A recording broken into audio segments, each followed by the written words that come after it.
আসসালামু আলাইকুম গাইজ, দেখেন আমরা মুক্তাগাছা জমিদার বাড়ি চলে আসলাম। আপনাদেরকে দেখাবো আছে ঘুরে ঘুরে। এটা হলো মুক্তাগাছা জমিদার বাড়ি। এখানে অনেক মানুষ আসে যায়, ঘোরাফেরা করে। এটা হলো যে রাজাদের আস্তানা, ঠিক আছে? এটা হলো রাজাদের আস্তানা। এখানে রাজারা অনেক রকম অনেক অনুষ্ঠান করতো এখানে বসে বসে। তারা ঘুরাইতো, এটা খালি ঘুরে, ঠিক আছে? বিশাল একটা ঐতিহ্য। এই আমাদের মুন্ডা, মুক্তাগাছার নাম করা মুন্ডা, ঠিক আছে? খাইতে যেমন সুস্বাদু, দেখতে ওইরকম অস্থির। আমাদের চাচার দোকান, পিঠা খাচ্ছি। কাহা আমাদের বড় ভাই ব্রাদাররা গিটার বাজাচ্ছে, দেখেন কিভাবে।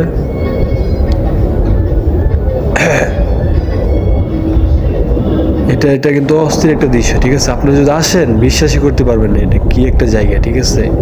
যে একবার আসছে সে বুঝছে কত মজা এখানে, ঠিক আছে?